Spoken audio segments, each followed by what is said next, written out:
Hey golfers, Tony with Reactionary Golf. I'm here inside another lab. This is our human performance lab over here at Cavs, and we're going to go ahead and been working with the swing trainer software. I'm going to just show you some video right now, some different swings that we made.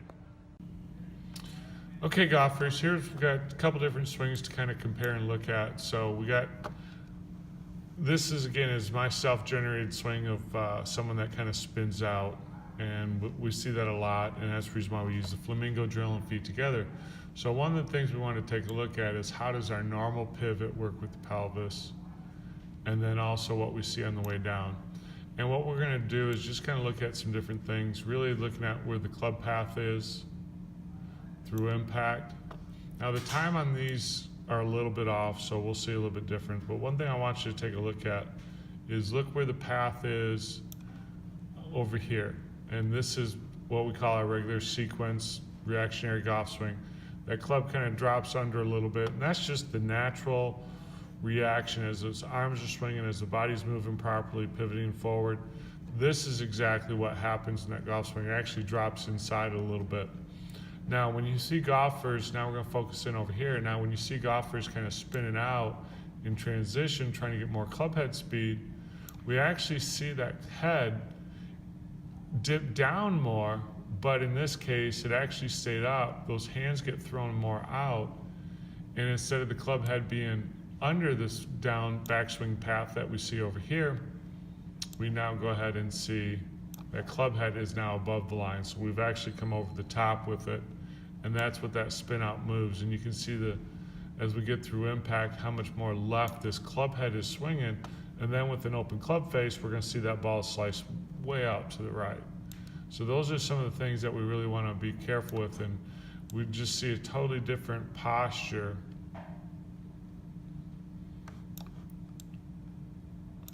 of the pelvis. When we talk about posture of the pelvis, just kind of motion, is kind of getting these kind of synced up. Still learning how to use the software, so I think I'm upside down. Yeah, there we go. Looking at it from the top view.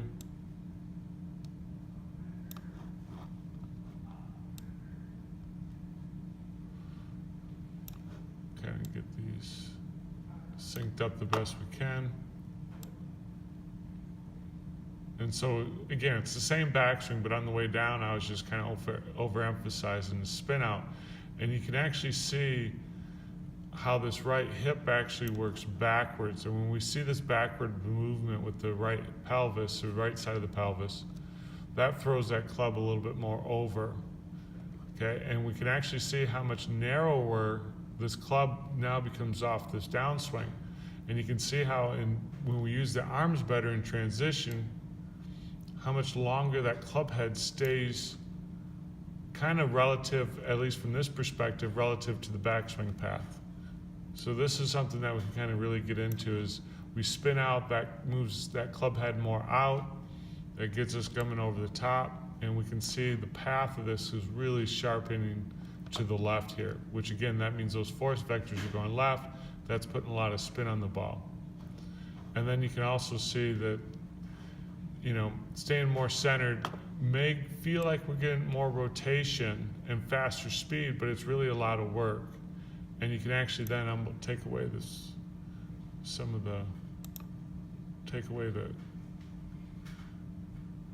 traces of the club, and we'll just look at the pelvis. And you can see a totally different motion.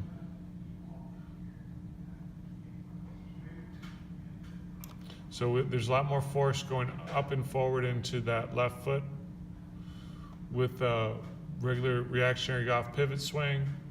And then when we start spinning out, we can see how that actually spins out and comes around. So it's a really different type of motion we see here.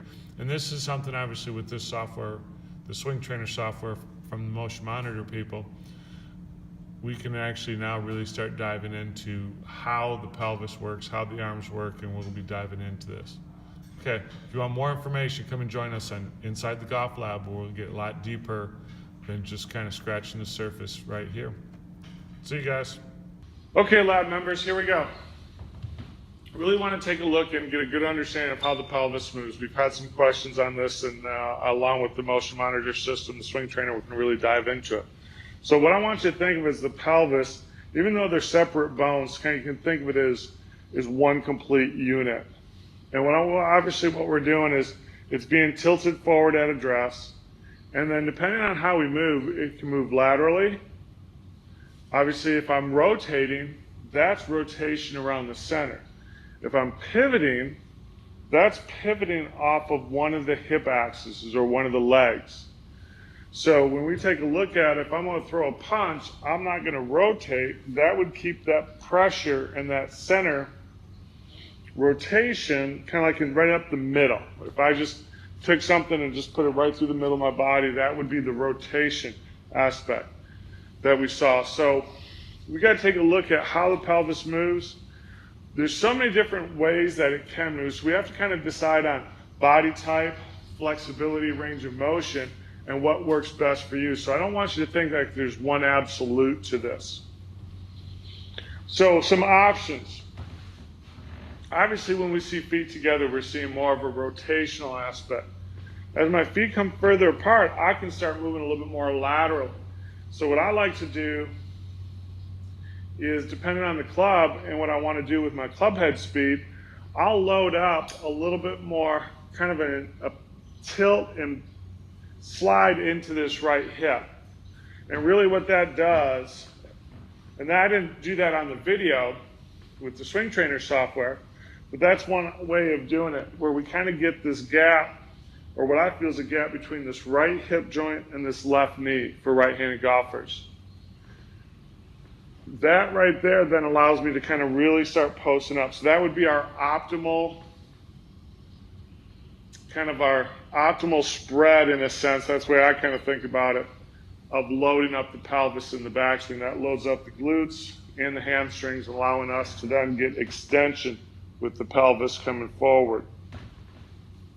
So let's take a look at more of this pivot type of design.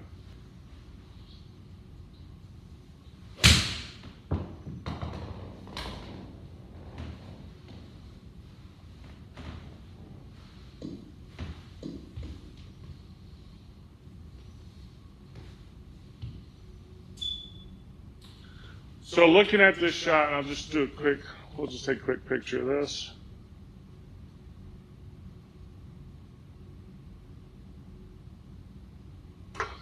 So looking at that,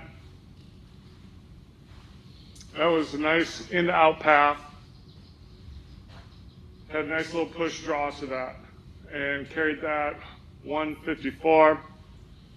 So that's for an 8-iron. So that's not too shabby. I would say that's my what I would call. I got into a little bit more of that through the ball, but that would be like my normal shot, 154, 155 with an 8-iron carry.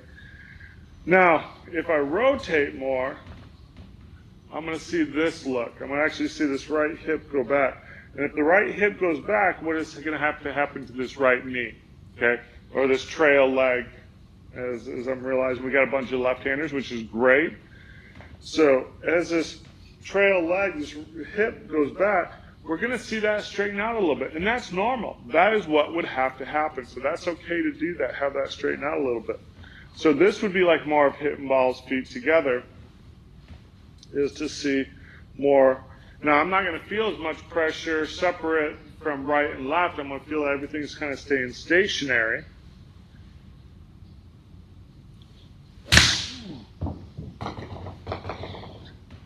Now, I feel like I can't produce as much speed on the way down, and that carry distance was a little bit less. So looking at that carry distance, we only got 147. So it's a little bit different type of, and I got a little bit steeper on that, or my angle of attack was a little bit steeper. So if I stay centered with that, where I'm thinking about this rotation, I really can't do it because it's like right through the center of my body and keeping that there, okay, on the way back. Now I haven't built up as much pressure. I haven't eccentrically loaded those muscles of the hip joint in order to push forward, so I can't get as much speed. That's the reason why I like the arm swing, the flamingo drill, feet together drill. they produce at 85% club head speed.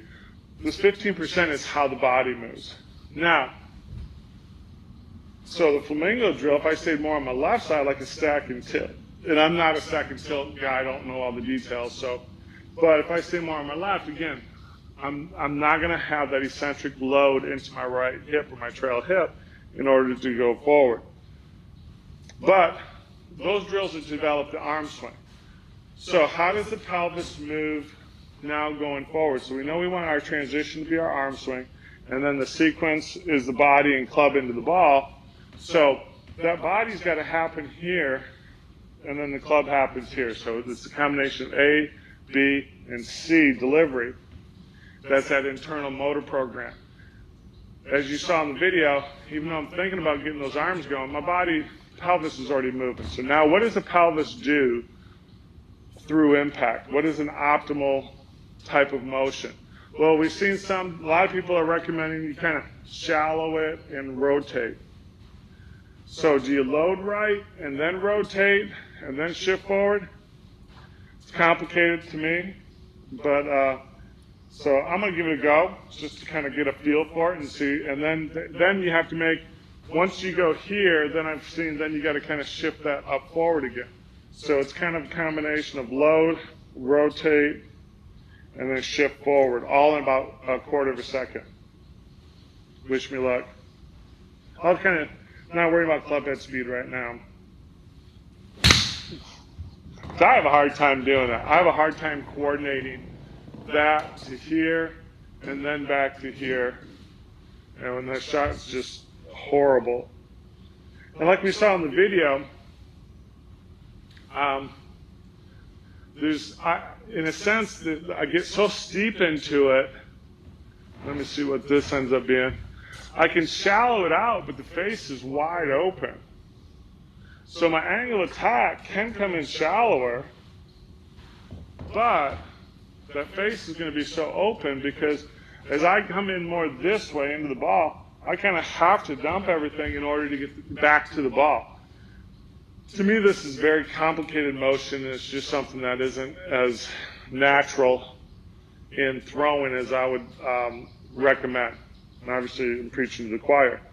So now, let's take a look at how do we want. We want this cam action. Now, what's a cam? You can think of it as kind of like a door. We've got hinges on a door, and the outside moves further than the inside. Okay? A cam gives us a combination of rotation and lateral movement. That blending is that pivot. And so once I get up to the top, as those arms are working down, okay, and I do kind of get back posted on my left leg. So that's the reason why that squat's okay if it happens, if that's your natural look. But from there, we're really working up off this kind of front heel and kind of hip joint. And we're using the quads and then this right side extension muscles of the pelvis, which is going to be the hamstrings and the glutes. And so it's this type of motion. I like to think of it as a punching motion. It's a throwing motion. Okay, a couple different ways of viewing it. And so this pivot gives us kind of that walk-through type of feeling. And let's see what we got right there. Has a little thin. And now I'm back. I didn't think about the backswing much, but I'm back to my straight shot. So we've seen three different type of motions where we could load and then pivot. We can rotate more, stay centered, and then pivot. And then those would be the two that I would recommend. You could even stay a little bit on the left side if you wanted to, and then pivot. So those would be the three type of motions that we would want to put into reactionary golf swing. Now, that kind of spin out move, obviously I'm not a big fan of it because it's too difficult to be rotating and then shifting, and we saw how that affected where the club went in a negative aspect. So I really don't want that to even be a consideration. Now, maybe if you slide a little bit too much laterally and you feel that in order to make things work, then that's fine, because that's more of a technique or a tactic you're using to fix something. So that's fine there too, but we really don't want to make that kind of the goal. The way I look at golf instruction is to go ahead and do what you have to do correctly. Sometimes we have to over-exaggerate that correction. So if I come over the top, I'm going to swing more in to out. But swinging in and out is not a bad thing. So we just got to be careful. Just be careful with that. That's all I will say. So to kind of wrap this up, load up into this, get this glute really extended right here into this trail leg. And then from there, the feeling is as I'm kind of throwing my arms, I'm almost jumping. And I'm really opening up and just extending through that shot. So that's kind of how we want the pelvis to move. It's a combination of pivoting, and it's a cam action back, cam action through, which is a combination of rotation and a lateral motion. Okay, so hopefully that makes sense. Keep sending me those emails. I love watching the swings on video, and we can get those, get your game dialed in. So thanks for being members, and we'll talk to you soon. Yeah, I can't swing with my glasses on.